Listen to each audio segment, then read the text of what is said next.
Warm welcome on behalf of Diabetes Awareness and UT in today's Diabetes Educator update session, and we are very thankful to each and every audiences for your continuous support to us. Today we have a very interesting topic, that is blood donation and diabetes. There are so many myths regarding the blood donation for the diabetes person in our society. For these myths, we have a very eminent speaker with us today, and we are very much privileged to have her with us today. And she will clear all the myths, and many of you maybe knows that some diabetes person can donate the blood, but there are so many factors for the eligible criteria are there. Ma'am will enlighten us with those things. Let's welcome her in today's session. Dr. A.J. Priyadarsini, ma'am. She is the Assistant Professor, Department of Transfusion Medicine and Blood Center, and Assistant Medical Superintendent, AIIMS Kalyani. She has set up state-of-the-art modern blood center at AIIMS Kalyani. 50 national and international publications she has, and she has been authored for few chapters in the books. Nodal Officer of NBSCP by the Government of West Bengal, DHS. She is also the Nodal Officer in AIIMS Kalyani for the establishment of Center of Competence for Sickle Cell Disease. And she is also member of Manpower of Quality Development Programs by AATM. Thank you very much, ma'am, for taking out your precious time for us today, and we are very much privileged. Thank you so much, and warm welcome on behalf of Diabetes Awareness and UT, and over to you this session. Thank you so much, ma'am. Yeah, thank you so much for this warm introduction. I'll share my screen. Yeah, is it visible? Yes, it is visible. So firstly, I would like to thank the Diabetes Awareness and You Foundation for inviting me and having me present this topic. So as you said, there are lots of myths regarding diabetes and blood donation. Earlier, the myth was nobody can donate. Now things are changing with the change in guidelines, and a lot of research have come up. So why this topic is important is because slide is not moving.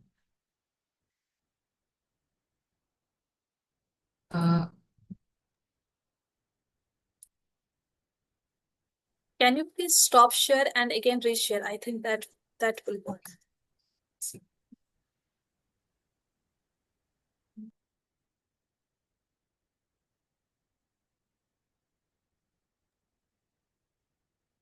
Yeah. Is it visible? Yes. Yeah. So as you all know, the burden of diabetes in India is rapidly increasing. In a recent study in 2025, almost 89 million adults living in India are diabetic. That is around 10.5 adults are diabetic. And this has almost tripled since 2000. 2000, it was around 32 million, and now we are touching 90 million. This was the as a statement by the International Diabetes Federation. So any healthy individual who is going to walk to my blood bank to donate blood, right, there is a high chance that he or she could be a diabetic who's diagnosed or who's not diagnosed, who could be on drugs, who could be on insulin. So for me, it's important to know what are the causes and educate people, educate my staff accordingly. And there has to be a rigorous pre-donation screening and awareness on the donor eligibility and how the component quality will be affected by the donor's glycemic status. This calls for integrated diabetes awareness program. Like the webinar which we are having now is one such integrated awareness program where I, as a transfusion medicine specialist, I'm educating people working with diabetic people, doctors, counselors, and health educators, right? So that you will go and spread the message to your patients who are diabetics. So let's come to the problem straight away. What is the problem? So when a person with high blood sugar comes and donates blood, I'm worried of two things. One is my donor safety, and second is my recipient safety, for whom the blood is going to go. Right? One might say that donor is a healthy person, so there is no problem for him. No, both the donor and the patient are equally important for us. Donor is somebody who has come to do some good cause, right? He's not getting anything in return. So we should not do any harm to the donor as well. And most importantly, no harm to the patient as well. So earlier, the whole blood which was collected was transfused straight away to the patient. Nowadays, component therapy has started. The collected blood is separated into red cells, platelets, plasma, and other components as per need, right? So high blood sugar has got its each and every cell gets affected. Red cell has got some effects. Platelets have some effects. Plasma also has some effects. So it is important to know each and every component of blood, what sort of impact they're having because of this hyperglycemic donors.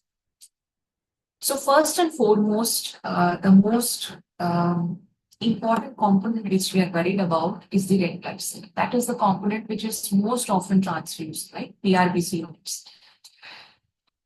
So diabetes, when poorly controlled, leads to several biochemical and structural alterations in the red cell, right? Healthy red cells have got some amount of glucose stuck to them. That is the HbA1c values less than some value.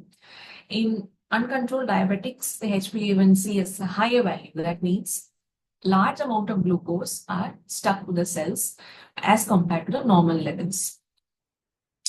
So as you can see this figure, this is your red cell, and that's your red cell membrane. It has got various proteins, glycolipids, making this a very mobile and fluidic structure. It makes the red cell to squeeze into tiny capillaries. They sort of change their shape, squeeze in and pass through tiny creeks and crevices, right? So these proteins like spectrin, anchorin, and band 3 are responsible for this fluidic movement of the RBC. But when there is a high glucose level, the proteins get glycated, right? The glycation of the membrane proteins leads to the membrane stiffening. So the easy movement of the red cell is not possible. The moment they try to squeeze into some tiny capillaries, they sort of rupture, they sort of break it. That leads to hemolysis. The RBC sort of, the moment gets slow, they get stacked one together, causing RBC hyperaggregation, rouleau formation, and ultimately the clearance by the phagocytes are a bit more rapid as compared to the clearance of normal red cells. Another important thing is the increased oxidative stress. The diabetic individual's red cells are more prone for a higher oxidative stress, that again leading to early apoptosis of the red cells. So to sum up, the normal red cells are biconcave, they're highly deformable. In hypoglycemic individuals, especially in chronic hypoglycemic people, the red cell are there is reduced deformability and their membranes are stiff. There is elevated HbA1c, so the oxygen delivery is also going to be not that great. The oxygen hemoglobin dissociation curve is going to shift towards the left. That means the hemoglobin is bound more tight to the oxygen, thereby not releasing oxygen to the tissues as easily as a normal hemoglobin would.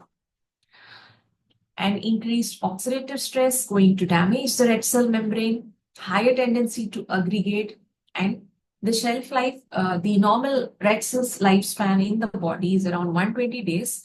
Diabetic, it reduces, it varies on the blood sugar levels. There are various studies.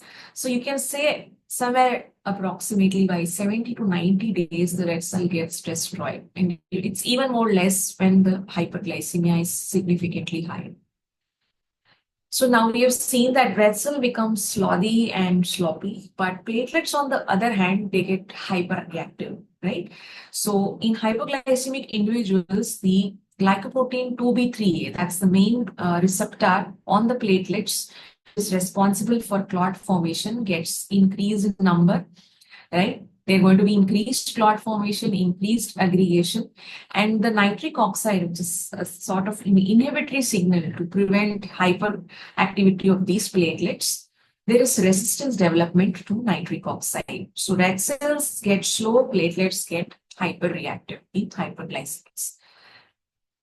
Effect on plasma is not much significant when you compare with the other blood components. There is increased glycated protein, and there is sort of an inflammatory milieu, like the diabetic plasma is sort of rich in cytokines. Low-grade inflammatory state is there. There is again a hypercoagulable profile, but studies have seen that this is clinically not really significant as compared to the changes which occur in the red cell and platelets. So ultimately, poorly controlled diabetic donors are going to have a compromised red cell viability and post-transfusion efficacy. Let's say we transfused 1 unit of PRBC from a non-diabetic individual, that red cells are going to survive for a longer duration in the patient, so that the patient's next transfusion will not be quickly needed, right? But if we take from a poorly controlled diabetic, that red cell will sort of clear more rapidly than a normal red cell, and the next requirement of transfusion would be a bit earlier. Platelets are hyperreactive and altered protein and inflammatory profile of plasma but effect. This sort of sums up the effect on the patients, right? This is for the recipient safety. Now, what about the donor? Donor who is a diabetic, is there something which is going to happen to the donor, right? We should understand that blood donation is sort of a stressful event, right? It is a normal donation. Anybody can walk in. Healthy individuals are good to donate, right? There is no serious side effect, but there is a moderate stress to the body. So any sort of stressful condition leads to hypoglycemia in the people, right? So people who are on insulin, especially diabetics who are fasting, they are more prone to have hypoglycemia. So we always advise them to have a proper meal. We also advise them to carry some chocolates or some toffees or some snacks when they walk away from blood bank after donating blood. There is a risk of hypoglycemia in these donors. And there is impact on vascular health. There are a lot of micro and macrovascular complications in diabetic people. So we are going to remove blood, right? There is again a fluid loss, which will sort of increase chances for this micro and macrovascular complications.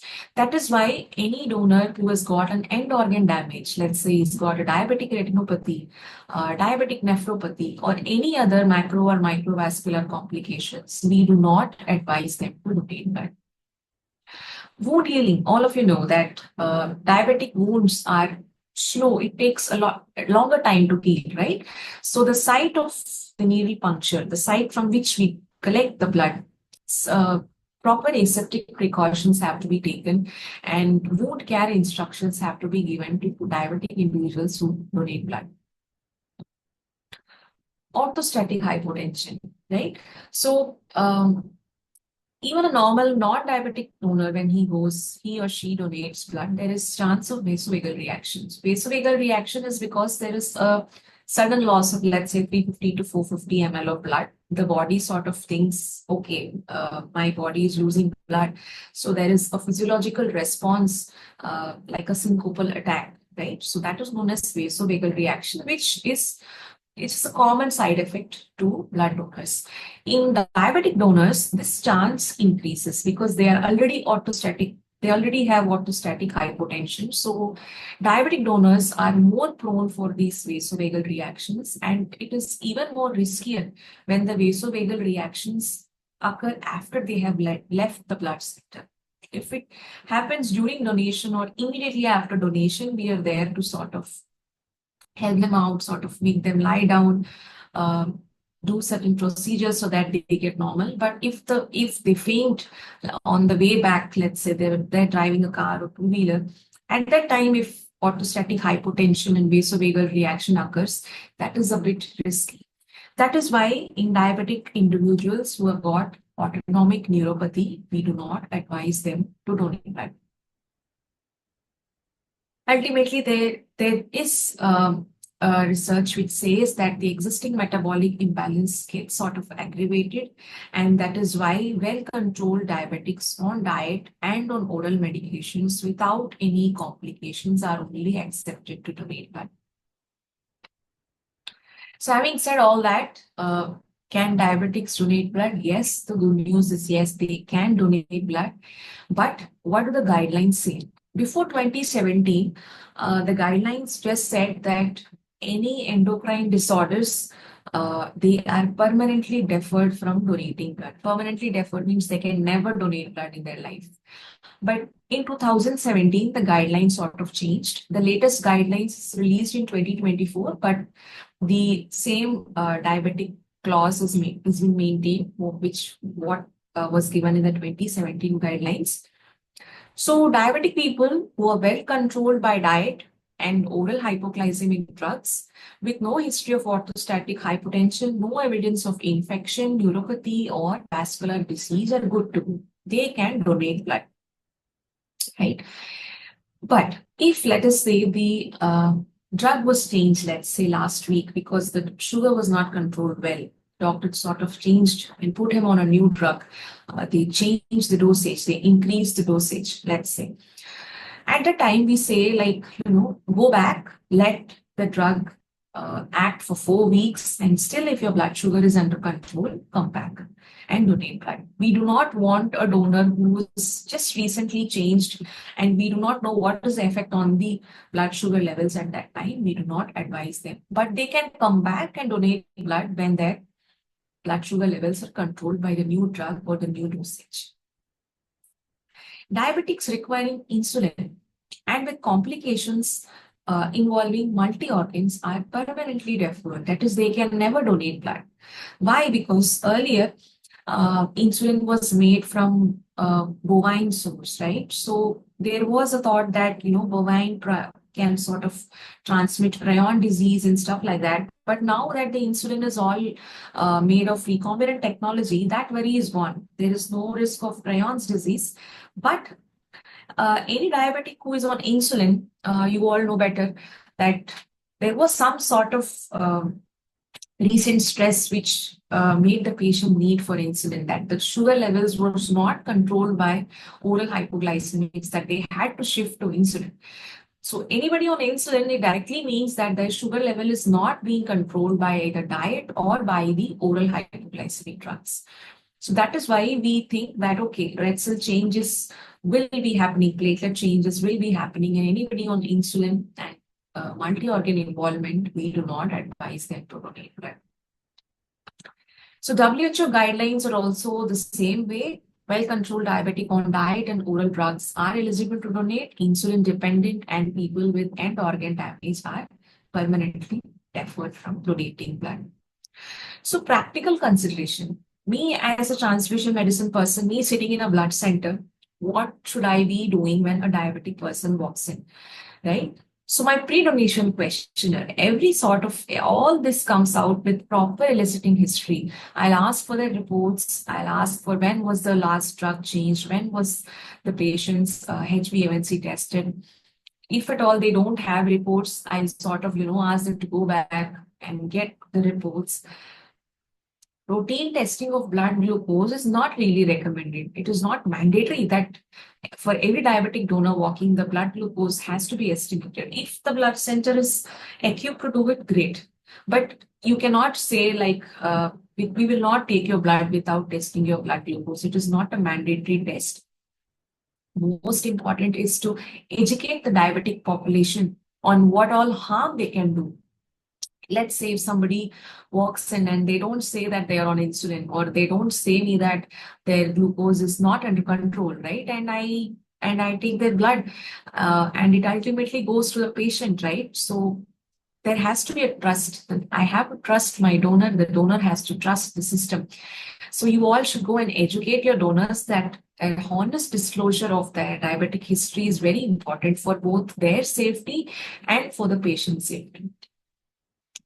Let's say if a blood bank or a blood center chooses to check for the blood glucose levels, right? It's not practical, it's not mandatory, but if at all one wants to check, the fasting glucose levels should be in the range of 70 to 110, and the random glucose should be less than 200. If the random glucose is more than 200, you can ask them to go back, sort of, not donate blood. But this is center specific. There is no strict guidelines by the NBTC or the WHO guidelines. This is what we follow at our center. We test for donors giving history of diabetic. We either ask them to provide reports. If they don't have reports, we sort of go for a random blood glucose level check. And if it is more than 200, we don't take their blood. If it is less than 200, we do take their blood, provided all the other criteria are fulfilled. So, as educators, what diabetic health educators have to do is sort of inform, educate, and counsel the patient population, the diabetic population, on how diabetes affects the blood, who can donate, who cannot donate. You can sort of share pictures and tables, who's fit for donate, who's temporarily deferred, who's permanently deferred. You can sort of share myths and facts, and you can discuss case scenarios with your colleagues and doctors. So, to conclude, diabetes is not an absolute barrier to blood donation at all. With proper screening, safe donations are absolutely possible. Responsible donation, ultimately, it is on the donor's word we go with. That is most important for both the donor and patient safety.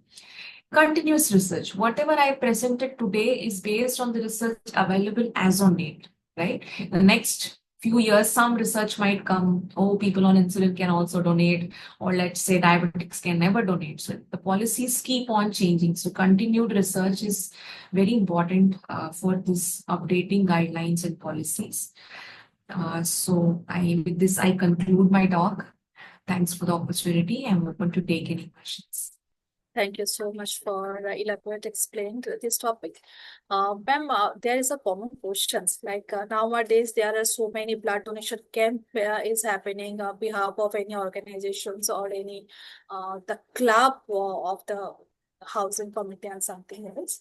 So, is there any system to understand that if any diabetes person working to that camp and if they wants to donate the blood, is there any system to understand is their blood glucose is controlled or not? How to like recognize it? See, what we believe is every patient who is a diabetic sort of gets their random blood glucose levels tested, HbA1c tested on regular intervals, right? So, public population, educated public population sort of have their test reports usually on their mobile phone.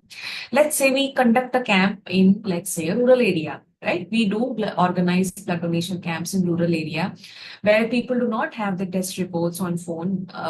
The drugs, they would have started for years. The blood glucose levels are never monitored, right? So history, right? We can ask for history of orthostatic hypotension. We can ask about their vision history. We can ask about their renal history. If the blood center is equipped to sort of test their blood glucose levels, again, it is not mandatory. We are in a resource constrained country. Let's be honest, many of the blood centers will not be equipped to do blood glucose levels. If they have it, great. AIIMS Kalyani has it. Many centers might not have it. So the only hope is based on the history, based on what the donor reveals. If ultimately, if the doctor is on doubt, let's say, the history is not being able to properly being elicited, it is always safe to sort of, ask the donor to go and get their glucose level and get back. Blood donation camps sort of keep repeating. So they can always donate blood again. But in case of any doubt, it is better not to take their blood because we will be harming both the donor and the patient. If they have all the reports on hand, they are updated with it, then great. We sort of look into the reports, ask the history, and we take their blood. No harm. There's not a proper system. That's what I'm saying. There's no proper guidelines. There is no proper cutoff value that blood glucose, they just say controlled. right? So it has to be controlled by diet and oral hypoglycemics. That's it. Thank you so much, ma'am. There is a questions like, in this case, type 1 diabetes can donate the blood? Type 1 diabetics are usually on insulin, Yes, yes, so yes. no, they can't. No. Yeah. So, and another question is there. So, is there any preparation needed during the blood donation? For the donor, Yes, yes, for the yeah. donor. So let's say usually we ask for a last meal. When did they have, right? Okay, So in healthy donors, we are sort of okay. Let's say they had, let's say, a light sandwich, they had a light snack, juice, patties. We sort of go ahead with the donation. But in diabetics, we ask them to have a proper meal. As I said, there is risk of hypoglycemia in people who are diabetic, and we take sort of extra measure. We give a post donation, we sort of give them an extra refreshment pack for while they travel. okay, So it's just to prevent the hypoglycemia. And as I said, the wound where we prick, we sort of give them wound instructions. We sort of ask them not to remove the bandage in 6 hours. We ask them not to sort of take a bath, let it heal, and stuff like that. Otherwise, it's the usual protocol which we follow for all other donors. okay. So, they needed to check their random blood sugar just before donate the blood, or if they knows that their blood glucose is well controlled, is that okay? Is that's okay. That's okay. Yeah. So no need to check during the blood donation for It is the not mandatory. No, it that is is not. not mandatory. Okay, okay, okay. So thank you so much.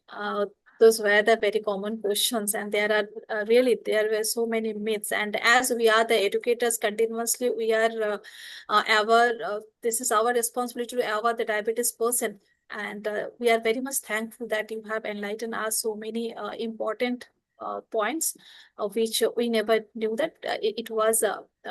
It all those are the new points to learn. And thank you so much, ma'am, for your precious time.